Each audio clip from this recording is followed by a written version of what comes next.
Hi, welcome to Crazy Courage TV, where we are busting success myths and learning to live more courageously. Today, I'm super excited about our episode. We're going to be talking with Clyde Anderson. Clyde is an educator, a speaker, and an author. A lot of people call him a money and a money and mindset mentor. So we're going to be talking all things money and courage today. So welcome, Clyde. Thank you for Hey, joining us. thanks for having me. How you doing today? Pretty good, pretty good. How are you? I'm doing great. I'm doing great. Awesome, awesome. Where are we talking to you from? What I side of am the at my home office in Ackworth, Georgia. Oh, awesome. Yeah, it's Okay. about 30 minutes outside of Atlanta.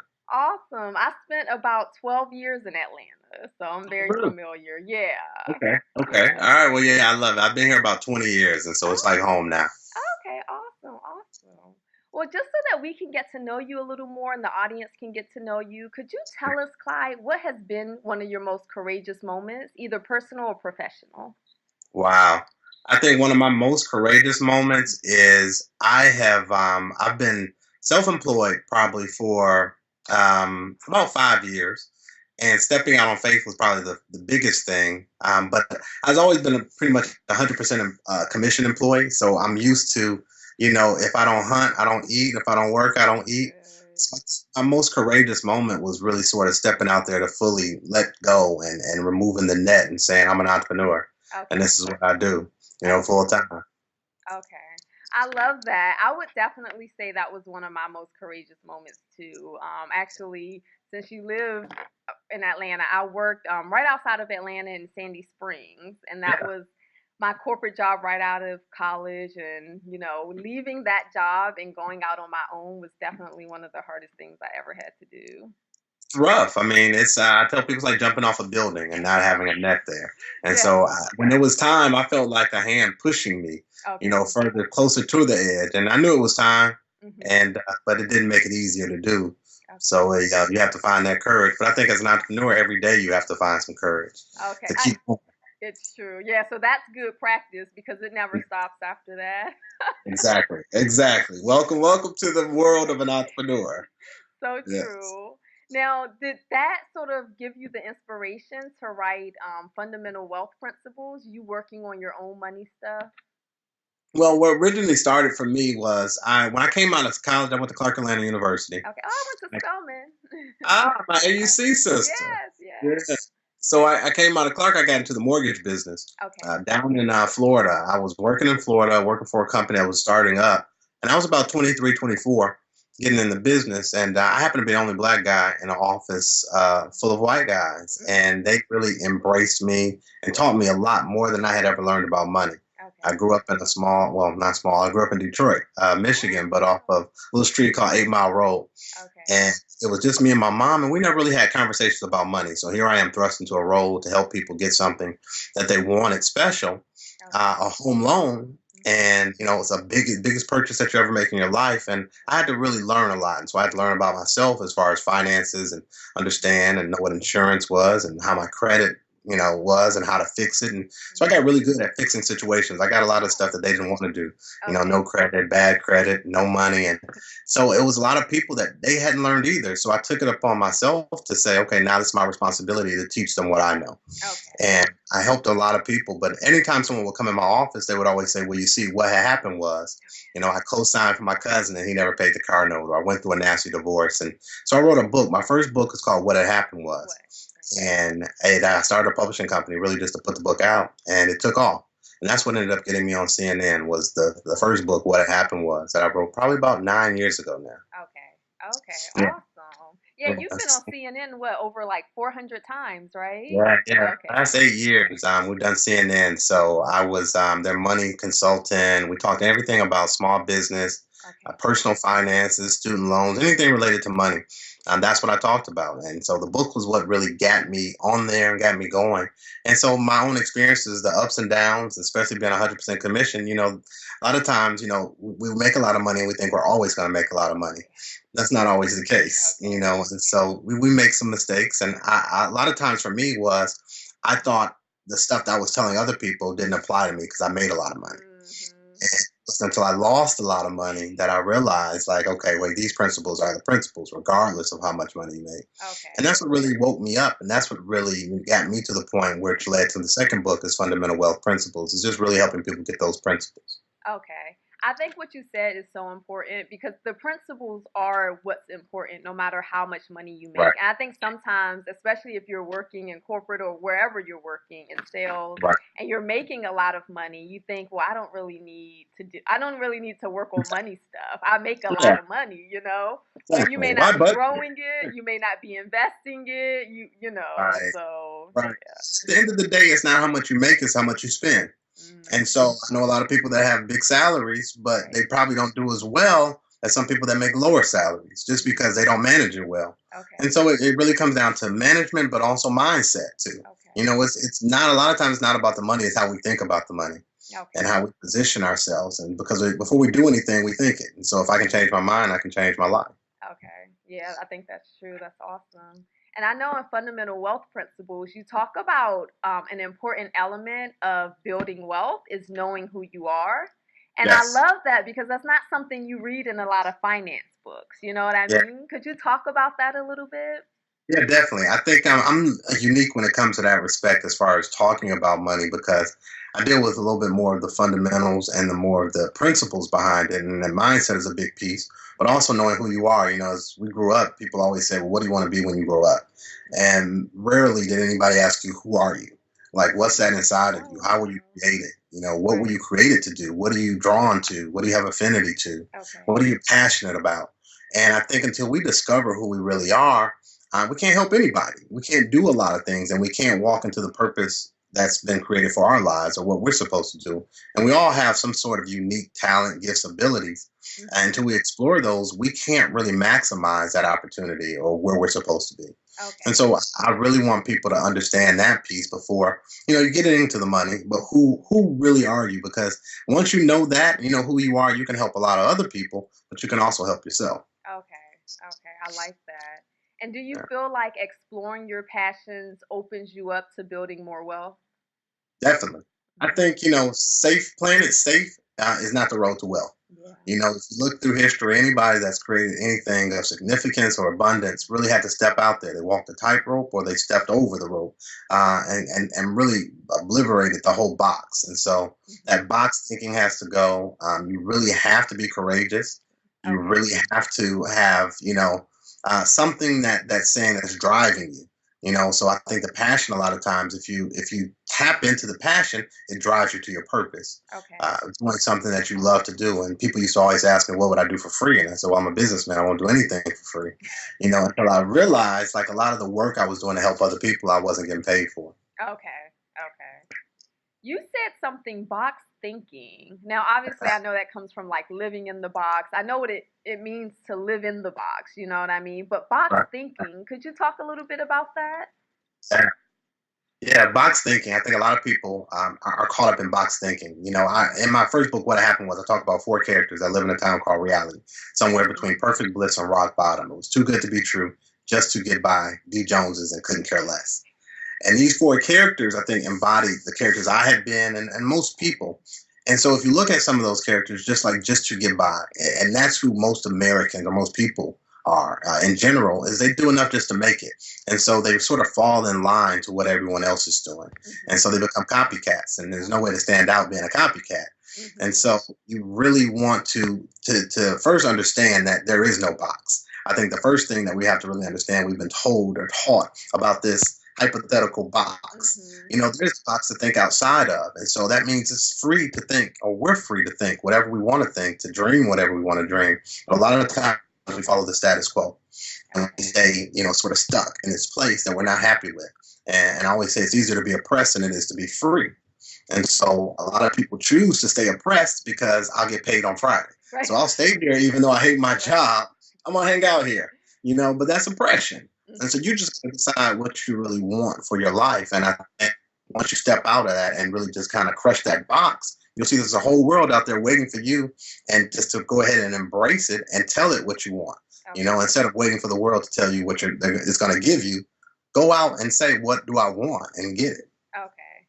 Okay. Yeah, I love that. I think that's really great. And I totally agree with you. I think a lot of us are kind of thinking sort of in this status quo boxed this thought process. Like our entire Right. thought process can largely be boxed in. I know for Yeah. me when I became an entrepreneur, just there were so many things I didn't know about myself and that I didn't know about my capabilities or even my thought processes that I had to change that that being an entrepreneur kind of brings you face to face with who you are, and then you have to change these things if you want to eat. There you go. I Right, think you summed it up perfectly. It right. does. I mean, being an entrepreneur, it totally, you learn more about yourself than you Mhm. probably ever have on that journey Mhm. throughout your whole life. I mean, because now it's really put up or shut up. What are you going to do, and what are you made of? And you get to really see what's inside of you. Mm. You get to those points where you want to stop, where you want to give up, but you got to see, what I like to call is my why. Like, if you don't have a strong why, that's your motivation to get up early or stay up late or pull an all nighter or do whatever you can to get the contract. It's your why, and what do you do it for? And for me, it's my wife and my family. Oh, I want them to have more, I want them to have better, and so I work harder so they can. okay, okay. What, just diving more into the mindset behind money, what are some of the things that you see that are holding people back from having the wealth that they want? I think first thing is what we kind of mentioned was the box thinking. Mhm. That's one. Fear is one of the biggest ones that hold people back because they get comfortable, Right. and comfort can really be detrimental, Mhm. to a lot of people. So I think fear, being in that comfort zone, not wanting to leave it, listening to others. A lot of times, we have people around us that think they're protecting us, but they're really sort of shielding us from an opportunity that could be great for our lives because they fear that it may not be good. And so Okay. we let people project their feelings off onto us. And a lot of times just keeps us, this is where I am, this is where I'm going to be. And you look up 10 years from now and you say, wait a minute, how did I get here? Well, you chose and you made a decision to sit right here and stay there. And Okay. I think that's the thing that's stopping people, but also not delaying gratification is Mhm. one. In Atlanta, you lived here, so I call it the home of the middle class millionaire. A lot of people that look really, really wealthy There and they're are. not. Right, And so right. it's the look. And sometimes it's easier to have the facade of wealth than actually going and doing the work to get the wealth. Okay. And so I think that delaying that, and just saying I gotta have it now, having that D Jones sort of mentality of Okay. me too. You got some, I got some too. Mhm. It's really being individuals and saying, I want to do this and this is the goals I'm gonna set to reach this point because this is something I really want to do for Okay. me. Okay. Okay. That makes a lot of sense. Yeah. You said something about being influenced by other people, and sometimes that can hold us back. And I was Right. reading this article today. It was on ESPN, and it talked about how it was a statistic 78% of football players 2 years after retirement are bankrupt. Yeah. And it really went into this whole concept of achievers guilt and that a Mm, lot of them are the ones in their families to make it, to become wealthy. And that yeah. by, usually they give out so much money and they're supporting so much of their friends and family that their wealth doesn't last. Have Yeah. you have you have you seen that achievers guilt? Have you seen that hold people back too? Yeah, I mean, I've definitely seen it hold people back. Well, and even with the football players, we did a special about a year or so ago for Mhm. ESPN, and I talked to like 20 football players, some agents, and we really got into the conversation about what it was. Mhm. A lot of them, these guys are athletes. They're pro athletes. They've been athletes all their lives, and they never really had a job. And now here you are, the CEO of your own corporation, you incorporated, Okay. and you got to run it that way. And a lot of them haven't had that training. They come from different backgrounds where they've got other situations a lot of times that are dealing with. Right. They want to move their parents to another place. They want to do different things. And then everybody's coming because they are the ones that made it to them and saying, give me, give me, give me. And Mhm. if you don't give me a lot of times, they'll look at you like, oh, you've changed. You're different Okay. now. What about before? Right. So it's a lot that they have to go through. Anybody that's accumulating any sort of wealth and knowing that, everybody in their family hasn't had that same sort of success. And Mhm. so they do have some sort of guilt Okay. for doing that. And then a lot of times they just make bad decisions, Right. from that. So you got the achiever's guilt, you got the uneducated or ignorance to money or dealing with money. And a lot of Mhm. times they have the wrong people around them. Okay. I've seen guys put, other people in their family in positions of power for an organization they wanted to start or a nonprofit, and they had no experience doing it, Right. and so it was pretty much destined to not work. So it's just the decisions and not being having the right guidance. A lot of times, I Okay. think that kind of leads to that as well. Okay. I love that explanation because I think for a lot of people, they're thinking, well, if I could just get a windfall of money, Right, all of my right. problems will be solved. You know what I Right. mean? Yeah. So, Yes. It's a quote that says that if money solves all your problems, you really don't have that many. okay. You know, Okay. and Good. so I think they're not that bad at the end of the Right. day. And I think a lot of people think that, but you can't go into, if you can't manage 60,000 now, Right. you won't be able to manage 150,000 or Mhm. 200,000 or a million. Mhm. So it's the principles comes back to where if you can handle a little bit, you Right. probably can handle a lot, but you've got to Okay. be able to manage what you have already. And I think a lot of people think that just changes their whole lives. But you Mhm. look at most millionaires have gone broke. So the same way that athlete statistic is, and because again, you think you're making a lot of money, you're always going to make it. The Right. lifespan of a pro athlete is really short, especially NFL. It's Right. really short, and Mhm. they don't prepare for that next step. And so I think those are some of the things that sort of compound on all that Mhm. and cause a problem for a lot of folks. Yeah, I definitely think so too. Yeah. So we delved into the mindset part. What Yes. are some things that you suggest that people do as far as actions to take to get on that path to building wealth? I think the first thing is to making a conscious decision of what you want. And it's not, I talk to young people all the time and they say, well, I want to be rich. Well, rich is not a number. Right. What does that look like? You Mhm. have to truly paint a picture and you have to define it. And you have Okay. to say, this is what I want and this is how I'm going to get it. Because you can set a goal, but at the end of the day, the goal is not going to help you achieve the goal. Okay. Just saying that I want to have $1 million, you can't just look at that every day and think $1 million is going to show up in your account. So you Okay. have to have the tasks that go with it. And I think that's some of the things that we really have to pay attention to Mhm. is the task, focusing in and saying, okay, this is what I want. I'm going to take this step tomorrow. Tomorrow I'm going to take the next step. How do you bring that big vision down to actionable items that you can do now? Okay. And I think a lot of us miss that piece as well. Okay. Okay. I love the actionable steps. Yeah. The Yeah. more, because I feel like even for me, the more I break things down, okay, this is my Yes. yearly goal. This is what I have to do monthly. This is what I Right. have to do weekly. Yeah. The more likely I am to achieve it. You got to have a plan. I mean, without a Mhm. plan, it's this default living. And Right. default living, you end up wherever, life blows you or the wind goes. So And true. so you have to start, you have to do something. It says ship that's standing still can't change directions. So you Mhm. got to take that first step and do something. And I think Okay. that's the hardest thing for a lot of people is to just take that step and to say, Mhm. I'm going to do it. But then having a plan to know what the end game is, to know that I want to get, I want to have $1 million by this time. What are the ways I can do that? What is that Okay. going to take? If I'm Mhm. selling widgets, how many widgets do I need to sell to make that? A lot of times we overcomplicate stuff too. Mhm. It's when you're looking at your finances, how much is coming in, how much is going out. Mhm. That's the first step. Then you decide if I have a gap or a surplus. If I've Okay. got a surplus, I need to be naming those dollars. There's no such thing as extra money. So I've got to Mhm. name them and tell them where they're going to go.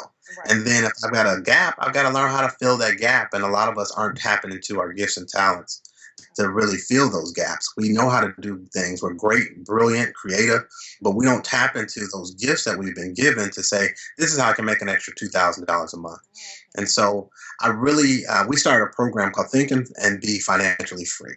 And it Okay. helps people go through what I call a series of steps. It deals with mental detox first, because then it's about the mind. Let's clear out those poverty thoughts and negative thoughts and things that are holding you back. And then let's move into My Financial Life Incorporated, where you Okay. run your finances like a business.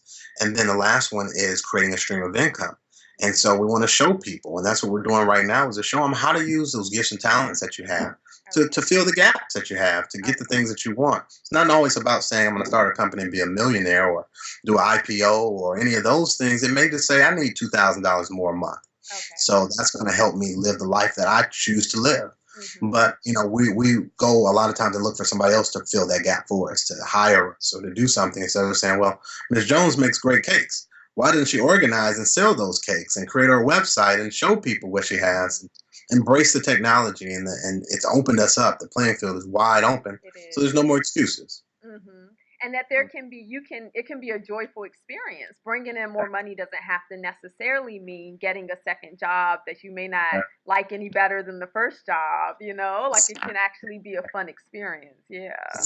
I think I love that what you're saying, because a lot of people don't think his work is a fun experience. So that's like, oh, I got to get another job. But that's that out of the box thinking. Don't think that way. It's time to shift. This is the new normal that we're living in. And because everything has shifted. So we can't keep doing the same things we used to do, expecting that they're going to get us the old results or even better results. Right. You know, Right. it's insanity. You know, so I think people have to embrace that it's new. We got to do different things. We got to embrace technology, and you can do whatever you want to do, but you got to believe it first. I think Henry Ford said, "If you believe you can, if you believe you can't, you're right." So you got to believe that you can do it and say, okay, well, I can make more money. And it doesn't have to be a bad thing, because maybe I'm passionate about making cakes. Maybe I'm passionate about making sandwiches. I had a lady in California that wanted to make sandwiches and cook. She started cooking for employees at her job, making sandwiches the night before. We set her up a webpage and she took pictures. She started selling the sandwiches the night before, PayPal. And then she took 10 sandwiches to work the next day. And so she's really started making about $100 a day. I think she's making somewhere around $2,500 extra a month selling sandwiches. You know, so it's not rocket science. A lot of times people overcomplicate it. And I think once we sort of demystify it and bring it down, and I like to try to break it down for people so they get it. Okay. Yeah, I feel like wealth principles is exactly that. Like it really breaks it down where you understand it, but it's also you can exactly see how it can get you to your goal. So yeah, I love that book, and I love the information that you teach. I appreciate that. Thank you. Yeah, of course. One thing that you said that I absolutely love was that you have to treat your business. I mean, you have to treat your money like a business. Yeah. I think that is so important, because even some people who aren't entrepreneurs don't see that those skills are useful. I mean, managing a household, managing your finances, you have to run it like you are the CEO. Yeah. You do it. And if most businesses ran the business like we run our personal finances, they would have been out of business. And so we've got to shift it, and we've got to take some of those examples and some of the principles that they apply, because principles are universal and they work. So we can apply those to our own lives. And once we start looking at that, we look at it a little bit differently. I tell people all the time, I'm the CEO of Anderson Incorporated. My wife's the CFO, and my children are shareholders. And I got a fiduciary responsibility to them. And I produce. And if we're not, I got to keep them abreast of where we are, what's going on, what are we going to do next year, what's going to be different next year. You know, if a company does that, why wouldn't we do the same things for our family? And I think our families are much more important. Yeah, I completely agree with you. I love it. I love that your wife is the CFO. Yeah, I'm the money guy, but she's the CFO. Right, that's awesome. Okay, well, I'm going to shift gears just a little bit, and I have a series of questions that I ask all of my guests. So I'm going to ask you these. These are more fun questions. The first one is, the first one is, what is your favorite book besides your own? What would you say, fiction or nonfiction? Think and Grow Rich. Okay. Think and Grow Rich. First book that changed my perspective on money and mindset. Okay. Awesome. Yeah, I love that one too. It's one that I have the audiobook. I listen to it over and over and over again. Yeah. I do about 2 times a year. Oh, that's awesome. Yeah. Awesome. What about your favorite guilty pleasure? My favorite guilty pleasure is Scandal. Oh, me too. I really don't have time. I have 2 toddlers. So I don't have time to watch any television. But I watch Scandal and Shark Tank. There you go. There you go. If I got those things right there, I'm good. I'm good. That's awesome. Okay. I know Shark Tank work though. I call it work, so I get away with that one. I can ease it in as work. Okay, I would call it that too. Yeah, I'm studying. Right. That's awesome. Yeah, and it's interesting because I don't, like you said, I don't have time to watch TV, so I really don't. And I tell people, once you know the value of your time, you stop doing certain things. I know what my hourly rate is, so I don't get paid to watch TV. I could be doing something more productive, and so I think about that a lot of times. But I do have a few guilty pleasures. Oh, awesome! Yeah, I feel like when I was in corporate America, I watched a lot of I mean, when I would come home in the evening from when I went to bed, would pretty much be my TV time. But at this point, life is so exciting for me that so much more to do than just sitting somebody else, and I'm on television a lot of times, but I don't watch it. So I'm not, being compensated. There's so many other things that I can do than sort of turning my brain off, and it's hard to turn this thing off. Yeah. Awesome. Okay, and the last question is, what is a habit that you have had to kind of hardwire into yourself in order to be successful? It's something that didn't necessarily come natural to you, but you had to really kind of hardwire it into your sort of daily routine or whatever routine in order to become successful. Wow. I think I would have to flip it a little bit because one of my issues was procrastination. Okay. And so what I've had to hardwire into myself is the attitude of doing it now.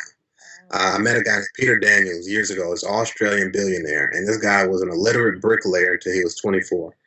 And the biggest thing in our conversation we talked about, he said that changed his life was stopping his procrastination and started telling himself, do it now, do it now, do it now. And so he repeated that. And so I started repeating that to myself daily. And so, it's easy. I'm very creative. I'm a big visionary, big thinker. So it's easy for me to get distracted and move over or say, I'll do that later. But I really had to focus in and say, no, do it now.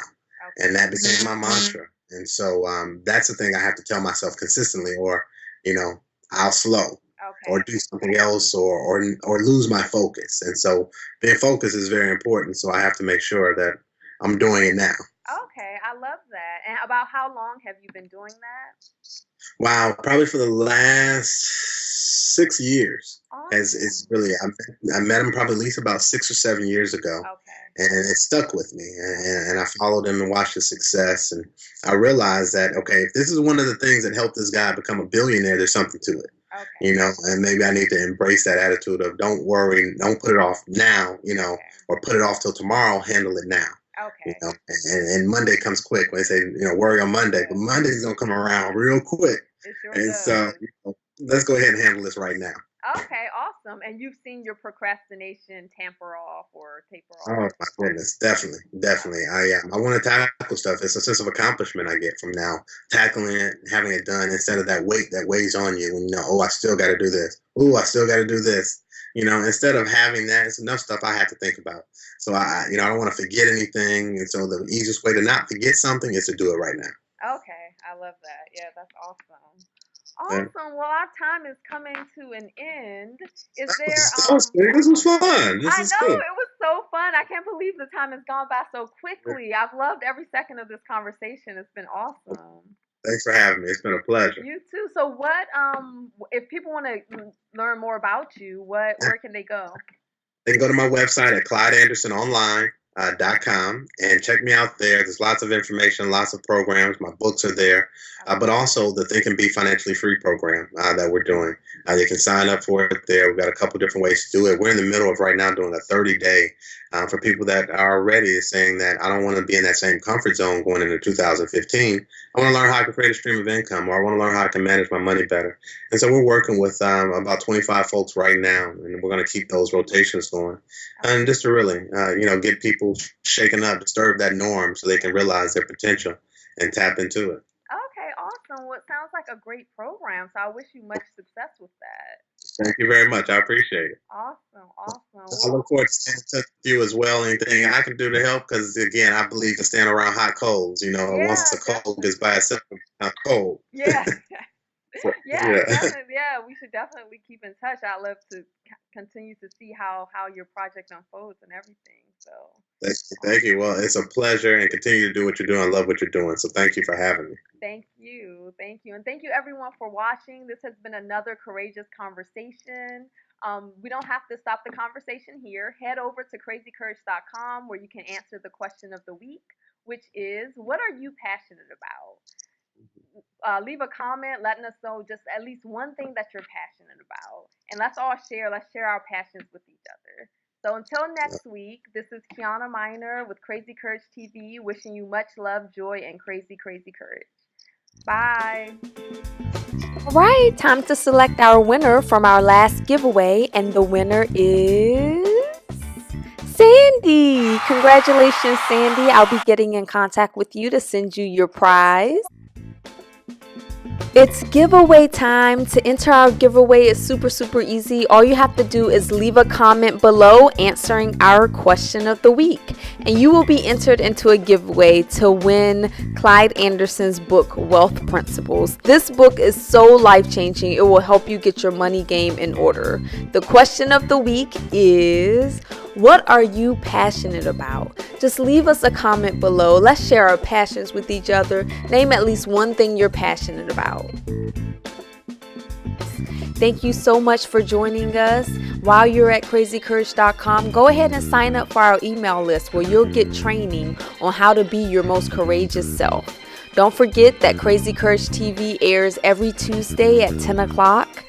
We look forward to seeing you soon. If you enjoyed this video, like and share it with your tribe. We'll see you next week for another courageous conversation. Until then, I wish you much love, joy, and crazy, crazy courage.